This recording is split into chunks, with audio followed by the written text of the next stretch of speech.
श्री स्वामी समर्थ. नमस्कार, मी कविताच किचनमध्ये तुम्हा सर्वांचे मनपूर्वक स्वागत.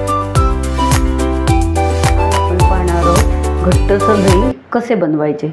तर त्यासाठी मी इथे अर्धा लिटर दूध घेतले, ते गरम करून घेतले. आता ते थंड झाले, म्हणजे थंड म्हणजे असं साधारण कोमट, म्हणजे कोमट पण नाही, थंडसारखं म्हणजे कोमटसारखं आहे ते. म्हणजे एकदम थंड पण नाही घ्यावं आणि एकदम गरम पण नाही घ्यावं. म्हणजे आपल्या बोटाला सहन होईल एवढं, पण बोटाला सहन होण्यासारखं नाहीच आहे ते. म्हणजे बऱ्यापैकी म्हणजे थंड झालेलं, पण आत म्हणजे दमट आहे ते, कोमटसारखं आहेच दमट. तर असं मी दूध घेतलेलं आहे. तर हे म्हशीचं दूध आहे. तर गाईचं पण दूध घेऊ शकता, गाईचं पण असं होणार घट्टसारखं दही. तर पण मी म्हशीचं घेतलेलं आहे आता. आणि याला मलई पण आलेली आहे, ही बघा. पण आता तुम्हाला मलई काढायची असेल तर तुम्ही काढू शकता, पण मी नाही काढलेली मलई. पण आता जर मलई काढली नाही तर ती मलई सगळी अशी मोडून घ्यायची, अशी पूर्णपणे ती मलई दुधामध्ये पूर्ण अशी मोडून घ्यायची. म्हणजे हे सगळं एक संघ होतं. आता दूध किती टेम्परेचरला गरम आहे, म्हणजे गरम नाही आहे, एकदम कोमट आहे, साफ कोमट आहे. तर आता आपण दही कशी लावायची ते बघूया. आता दही लावायची असेल तर आपण जे दूध घेतलेले टोपात, त्याच टोपामध्ये दही नाही लावायची. त्याच्यासाठी आपल्याला दुसरं भांडं घ्यायचे दही लावासाठी. आणि दही लावायला नेहमी असं खोलगट उभट नाही भांडं घ्यायचं, असं चपटं भांडं घ्यायचं. प्रथम मी ही थोडीशी दही घेतलेली आहे, 2 टेबलस्पून. तर सर्वप्रथम आपल्याला या दहीमध्ये हे दूध घालून घ्यायचे. हे बघा, या दहीत दूध घालून आपल्याला हे चांगलं असं फेटून घ्यायचे. असं चांगलं मिक्स करून घेतलेलं आहे, असं चांगलं मिक्स करून घ्यायचं. आता काय करायचं, आपण मिक्स करून घेतलेलं आहे. तर आता आपण हे भांडं घ्यायचे, हे ज्याच्यात आपण दही लावणार आहोत ते भांडं.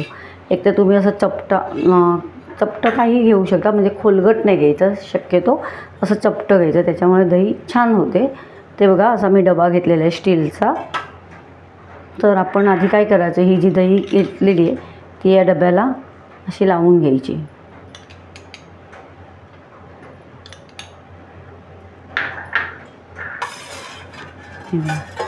ही डब्याला अशी सगळ्या बाजूने आपण ही दही अशी लावून घेऊ.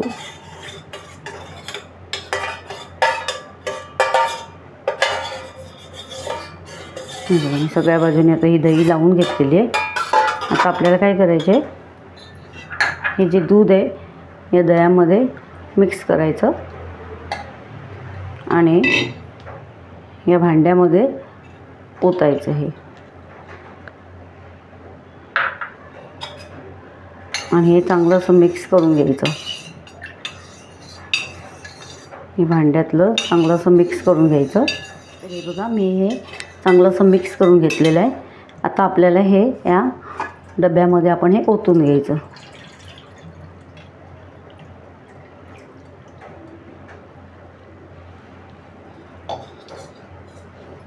आणि पुन्हा असं चांगलं हलवून घ्यायचं, असं म्हणजे व्यवस्थित आपलं दही सगळ्या बाजूने व्यवस्थित लागलं जाईल.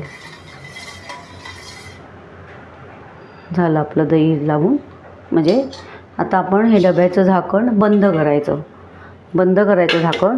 आणि 8 तास याला अजिबात खोलायचं नाही, या झाकणाला अजिबात खोलायचं नाही, बघायचं पण नाही, काहीच नाही. डायरेक्ट 8 तासानंतर बघायचं. तर आपल्या म्हणजे गॅसच्या इकडे ओट्यावरती तुम्ही ठेवू शकता असं. आणि आपण 8 तास, आता मी हे रात्री लावलेलं दही, म्हणजे रात्री लावलं म्हणजे काय बघायची गरज लागत नाही, डायरेक्ट सकाळी बघितलं तरी चालतं.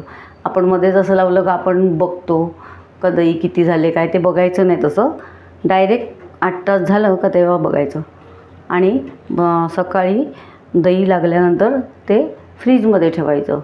मग जास्ती आंबट पण नको व्हायला म्हणून 8 तासानंतर म्हणजे फ्रीजमध्ये ठेवायचं, म्हणजे ते जास्ती आंबट पण नको व्हायला. तर आपण हे बघूया झाल्यानंतर दही 8 तासांनी ओट्यावरच एका कोपऱ्यामध्ये ठेवून दे. आपली दही आता 8 तासानंतर मी त्याला 2 तास फ्रीजमध्ये ठेवलं. त्याच्यामुळे आता बघा तुम्ही 2 तासानंतर दही कशी हे झालेली आहे.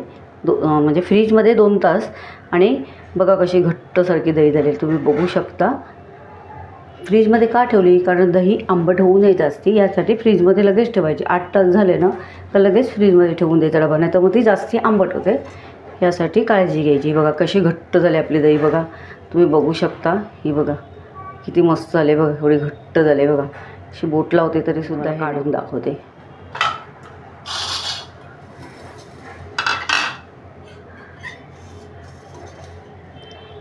ही बघा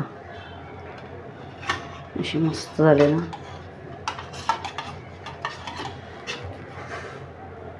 हे बघा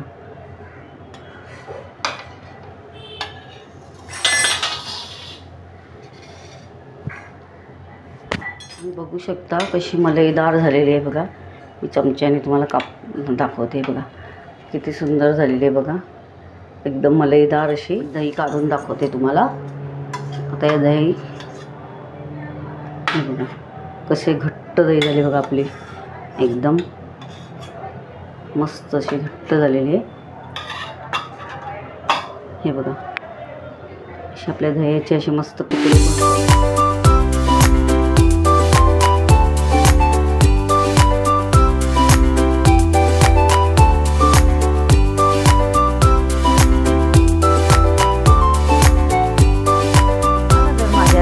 आवडत असतील तर अशाच गोड तिखट नवनवीन रेसिपीज पाहण्यासाठी तुम्ही माझ्या चॅनलला सबस्क्राईब करा आणि बेल आयकॉनला प्रेस करा.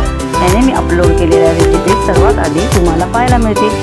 चला तर मग आधी तेच थांबू आणि नवीन रेसिपीज घेऊन पुन्हा भेटू. धन्यवाद.